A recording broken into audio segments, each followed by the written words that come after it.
Et, il a tout enlevé. Déjà. Non, il a tout enlevé. Le maillot, le casque, enfin, là, les lunettes. Hein. Et là, il va dormir là peut-être ce soir. Il réalise pas. Il ne réalise pas. Regardons ensemble le podium, ce podium étonnant, surprenant, mais c'est ça aussi le charme du sport, c'est ça le charme du cyclisme. Bernard Hinault, c'était il y a 30 ans, il était avec un maillot de champion du monde. 1981, la victoire de Bernard Hinault, on l'avait mis de côté au cas où Touruchoft en champion du monde s'impose, ça n'est pas le cas, mais bon, le patron de l'équipe Garmin Cervélo peut être satisfait avec la victoire du grand, du très grand, de l'immense aujourd'hui. Le goéland Johan van Semmeren peut étirer ses ailes au-dessus du vélodrome. Il va être félicité sur le podium par monsieur René Van Dieren, maire de Roubaix. Il n'est pas très habitué aux cérémonies protocolaires, hein. Il tourne le dos au photographe. Normalement, c'est le contraire. On se met de face. Et Para, conseiller régional, membre de la commission jeunesse et sport de la région. C'est une belle image. Ouais. Vainqueur du Tour de Pologne 2007 face à de nombreux bons coureurs. Il était devenu le premier Belge lauréat d'une course à étape du Pro Tour, puisque le Pro Tour avait à 3 ans d'existence du circuit. Van Semmeren, c'est 9 victoires chez les espoirs en 2002-2003. Il avait gagné le Volk Espoir, par exemple. Liège-Bastogne-Liège amateur, c'est pas mal. 12 kilos, il fait le pavé. Le trophée, il fait 12 kilos. Je ne sais pas où il va le mettre. Andrea Taffi l'a mis dans le mur de sa nouvelle maison. J'ai vu Johan Museeuw en a mis un dans son futur musée, un dans l'entrée chez lui et une dans son entreprise de cycle. C'est l'avantage d'en avoir gagné 3. Je peux vous dire qu'il n'avait pas réfléchi où il allait le mettre. Non, mais déjà il a du mal à le porter, il reste un petit peu de force. 3e des chemins du monde sur route Espoir en 2003. Vainqueur du Tour de Pologne 2007, je vous l'ai dit. 8e du Paris-Roubaix 2008, 5e du Paris-Roubaix 2009 et 1er du Paris-Roubaix 2011. Côté coureur français, parce que les Français, on les a beaucoup vus, c'est encore Fred Guédon, 39 ans et quelques jours, qui termine premier français, il est 11e. Damien Godin, le coureur de l'équipe Europcar, qui a fait un grand Paris-Roubaix, termine 16e.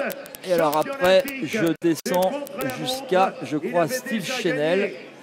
J'essaye de ne pas en oublier. Steve Chenel termine 33e, Sébastien Turgot 34e, Sylvain Chavanel 38e et Sébastien Chavanel, le petit frère 39e, Sébastien Minard 40e. Allez, je vais aller jusqu'aux 50. Est-ce que j'ai un coureur français dans les 50?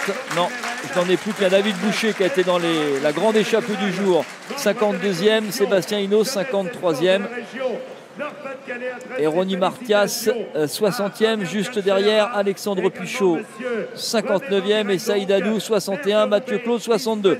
Voilà, Jimmy Engoulevent qui était dans l'échappée aussi du jour, la grande échappée dont cet extrait. Johan van Semmeren, Jimmy Engoulevent termine 65e, va se dépêcher de rentrer pour aller faire des gros bisous à la petite Lénique à 48 heures.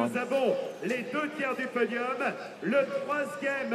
le Team Léopard sur la 2e marche du podium et la Rabobank sur la 3e avec Martin Talingi,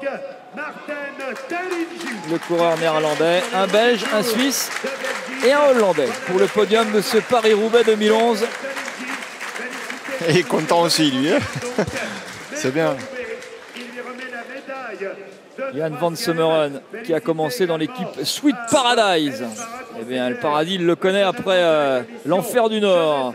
Il était donc chez Lotto en 2003. Il est allé faire un petit tour dans l'équipe Relax Fuenlabrada en Espagne en 2004. Preuve qu'on ne lui faisait pas confiance. Revenu en 2005 chez David Amon Lotto.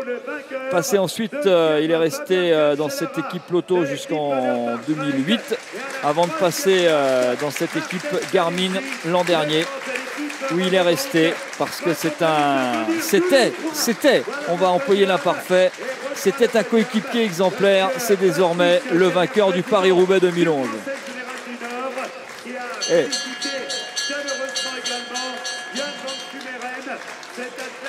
ouais, c'est un beau podium. Inattendu, mais un beau podium tout de même,